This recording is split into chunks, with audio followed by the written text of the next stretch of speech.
네, 1시 2분 15초 이제 막 지났습니다. 분주한 일상 속에서도 놓치면 안 되는 뉴스들 잘 정리해주는 분 계시죠? 이호영 아나운서입니다. 어서 오십시오. 안녕하십니까, 이호영입니다. 네, 청취율 전화 조사가 온다면? 네, YTN 라디오 이슈앤피플 꼭 잘 듣고 있다고 얘기해 주시면 됩니다. 네, 샵 0945번 50원의 유료 문자입니다. 여기서 참여해 주시고 또 YTN 라디오 잘 듣고 있다 답해 주시면 저희가 선정해서 선물도 보내드리고 있습니다. 청취율 조사 기간에 YTN 라디오 이슈앤피플 잊지 마시길 바랍니다. 자, 잊지 말아야 될 중요한 뉴스들도 이제 전해줘야죠. 앞서 오프닝에 말씀드렸습니다만 1월 임시국회 오늘 첫날 시작됐죠? 네, 민주당이 지난 6일 169명 소속 의원 전원 명의로 1월 임시국회 소집 요구서를 단독으로 제출을 했습니다. 헌법 47조 1항에 따라 임시회는 재적 의원 4분의 1 이상의 요구가 있을 때 열 수 있는데요. 본회의가 오늘부터 이제 30일 동안 이어지는데 사실상 첫날부터 지금 휴업 상황입니다. 네. 여야 간 일정 협의가 전혀 이뤄지지 않고 있는 것으로 현재까지 전해지고 있습니다. 국민의힘은 민주당과 생각이 다르고 입장도 다르기 때문인 것 같습니다. 어떻게 다른지 좀 알려주시죠.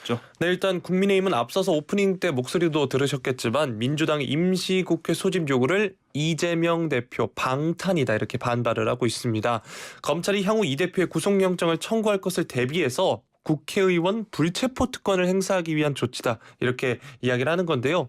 정진석 국민의힘 비대위원장도 오늘 국회에서 비대위 회의를 열고 민주당은 이재명 대표가 구속될까 노심초사하면서 작년 8월 16일 이후 하루도 쉬지 않고 국회를 열고 있다 이렇게 이야기를 했습니다. 그러면서 법원이 이재명 대표에 대한 체포 동의서를 국회에 보내면 즉각 부결시킬 태세다 이렇게 지적을 했고요. 네. 주호영 원내대표도 마찬가지로 이재명 대표뿐만 아니라 노웅래 의원 방탄을 위해서 단독 소집한 임시국회 오늘부터 시작한다 말했습니다.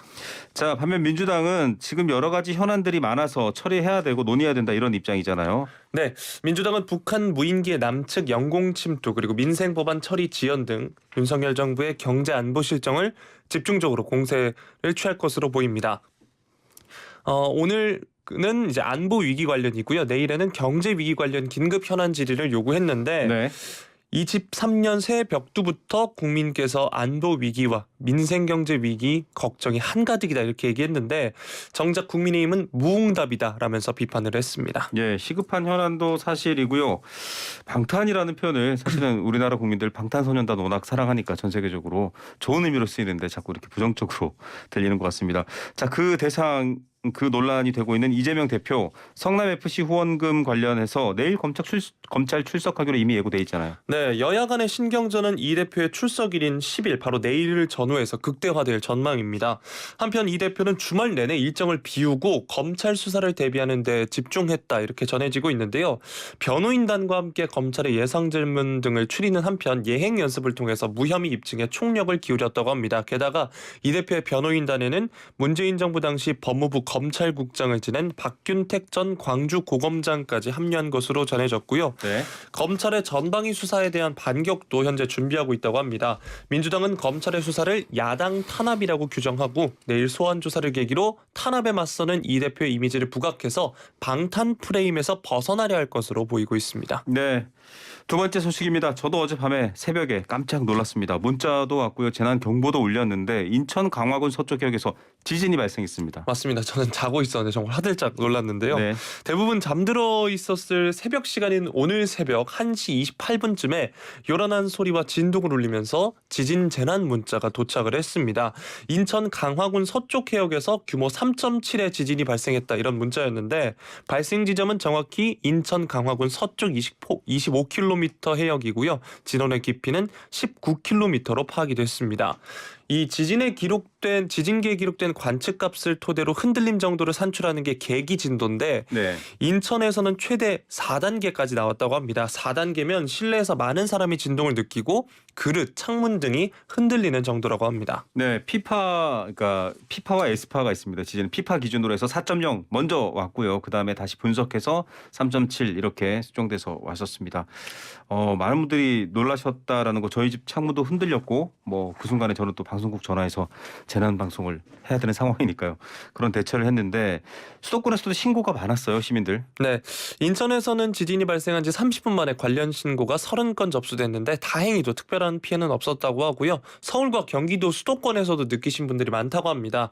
앞서서 말씀드렸던 계기 진도로 살펴보면 경기도는 최대 3단계, 서울에선 최대 2단계를 기록했다고 하는데 실제로 수도권 전역에서 진동을 느꼈다는 제보가 쏟아졌습니다. 네, 저는 사실 또 핵실험이 있었나 약간 이런 마음도 갖고 있고 우리나라 분들의 여러 마음이 복잡하실 것 같아요. 국민들 마음이. 한반도도 이제 지진 안전지대가 아닌가, 뭐 포항 지진 사례도 있고 이런 걱정들 하시는 분들 많은 것 같아요. 네, 한반도와 그 주변 해역에서 이번처럼 규모 3.5 이상 지진이 발생한 게 지난해 10월 29일, 그러니까 한 70여일 전입니다. 네. 충북 괴산군에서 있었던 규모 4.1의 지진이 있었는데 정말 이젠 더 이상 안전지대는 아닌 것 같고요. 기상청은 지진 발생 인근 지역에서 지진으로 인한 지면 진동을 느낄 수 있는 만큼 안전에 유의해달라 이렇게 당부했습니다. 네, 세 번째 소식입니다. 자, 당권 경쟁을 위해서 국민의힘 복잡한데요. 안철수 국민의힘 의원 오늘 도전을 공식 선언했습니다. 네, 안 의원이 오늘 국회 소통관에서 기자회견을 열었습니다. 안 의원이 저는 윤 대통령과 공동 운명체다. 윤 대통령이 실패하면 안철수의 정치적 미래가 없다. 이렇게 얘기하면서 네. 윤 대통령의 기대는 대표가 아니라 윤 대통령께 힘이 되는 대표가 되기 위해 출마한다. 이렇게 출마 선언을 했습니다. 윤 대통령과 공동 운명체다, 운명 공동체다 이런 말을 한 것도 굉장히 인상적이네요. 차기 당대표 준비하고 책임질 2024년 22대 총선이 사실 핵심입니다. 공천에 걸려있기 때문에 여기에 대해서는 뭐라고 했습니까? 네, 안 의원은 아직 정권 교체는 완성되지 않았고 총선 압승으로 정권 교체를 완성해야 한다 이렇게 말을 했습니다. 그러면서 총선의 최전선은 수도권인데 본인이 누구보다 수도권 민심을 잘 안다면서 오직 총선 승리를 이끌 경쟁력만으로 당대표를 선출해달라 호소했습니다. 네, 관련해서 얘기일까요? SNS에도 글을 올렸습니다. 네, 어제 SNS에 글을 올렸는데요. 국민의힘의 원로인 이재호 상임고문이 당의 개혁과 총선 승리를 위해 안철수라는 새 인물이 당대표가 돼야 한다고 말씀해 주셨다 이렇게 얘기를 했습니다. 그러면서 대한민국의 발전을 위해 헌신하고 또 국민들이 행복한 세상을 만들기 위해 최선을 다하겠다 말했습니다. 이른바 김장연대 장수현 의원과의 호흡으로 많은 관심을 모으려고 하고 있는 김기현 의원도 오늘 뭐 관련 일정이 있습니까? 네, 아주 중요한 일정이 있습니다. 김 의원은 오늘 서울 영등포구 대산빌딩에 차린 캠프의 개소식에 참석한다고 하는데요. 네. 친윤석열계 의원들이 축하를 위해 다수 모일 것으로 보이고 또 전직 대통령인 이명박 전 대통령이 보낸 축전도 대독할 예정이라고 합니다. 네. 또 김 의원이 지난 주말 아들의 혼사가 있었다고 하는데 알려지는 것을 막기 위해서 수행기사를 안 쓰고 직접 운전까지 했다 이렇게 비밀 유지에 엄청 신경을 썼다고 합니다. 네. 게다가 이제 전화를 윤 대통령이 나중에 줬다고 하는데 윤 대통령에게 죄송한 마음이다 이렇게 아침에 라디오에 나와서 인터뷰를 했고요. 또 지난 주말에 저출산 대책과 관련해서 대통령실과 이견을 보였던 나경원 전 의원의 경우에는 당권 출마와 관련해선 아직까지 고심하고 있는 것으로 알려지고 있습니다. 그러게요. 대통령실과 아주 민감하게 서로 대립하는 듯한 의견 차이가 있었습니다. 마지막 소식입니다. 이우영 아나운서가 여러 번 전해드렸던 중국 입국자 대상으로 한 방역 강화 조치 이야기입니다. 자, 코로나19 음성 확인서 제출 의무화했는데도 국내에서 양성률이 두 자릿수예요. 맞습니다. 정부는 중국발 입국자에 대한 방역 조치 강화했습니다. 앞서서 말씀드렸던 입국 전 코로나 음성 확인서 제출뿐만 아니라 이달까지 중국 내 공관을 통한 단기 비자 발급을 제한하고 있는데요. 질병관리청에 따르면 지난 7일 하루 중국을 출발해서 인천에 도착한 입국자 1,267명 가운데 이 입국 즉시 유전자 증폭 PCR 검사를 받은 단기 체류 외국인이 291명이었는데 그중에 43명이 확진 판정을 받으면서 양성률이 14.8%를 기록한 겁니다. 네.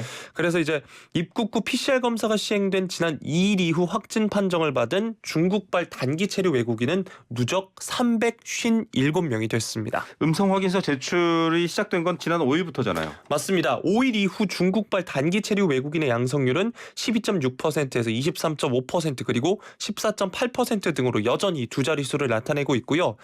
당국이 우선 현지에서 검사 당시 감염이 됐는데 잠복기 중이라 음성으로 나왔다가 입국 후에 검사에서 감염이 확인되는 경우가 있을 수도 있고 또 검사 직후 현지에서 감염돼서 2일 이내에 가장 짧은 잠복기를 거쳐서 입국 후에 양성으로 확인된 경우가 있을 수 있다 이렇게 설명을 했습니다. 중국 현지 유행 상황이 워낙 지금 악화된다라고 보도가 돼 있고요. 정확한 숫자는 중국 당국에 의해서 지금 알려지지 않고 있습니다.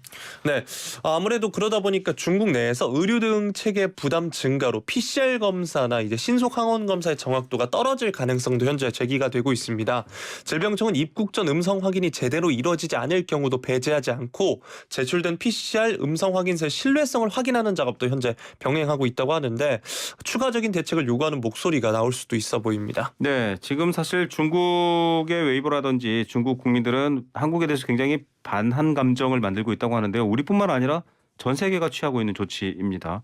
의료계에서는 감시를 더 강화해야 된다 이런 말을 하는 모양이죠. 네, 정재훈 가천대 의대 예방의학과 교수는 중국 정부가 투명하게 모든 정보를 공유해 줄지 의문이다 이렇게 얘기를 했는데요. 그러면서 검사를 폭넓게 시행해야 된다 이렇게 밝혔고 신상엽 감염내과 전문의도 중국에서 새로운 변이가 출현할 가능성을 배제하기 어렵다. 검역을 강화해야 한다 강조했습니다. 네, 이번 주 유행 상황을 지켜본 뒤 설 연휴 전에 실내 마스크 해제 여부 결정하겠다라고 했습니다. 물론 지난번에 설명해 주신 대로 요양 병원이라든지 중요한 곳에서는 해제할 수 없습니다만 일반적인 실내에서는 해제한다 이런 말이잖아요. 맞습니다. 정부는 앞서 코로나19 방역 지표 4개 가운데 2개 이상이 기준을 충족하면 실내 마스크 착용을 권고로 조정하겠다 이렇게 밝혔죠. 그런데 현재로선 지금 최소 2개 이상이 충족된 상황입니다. 네.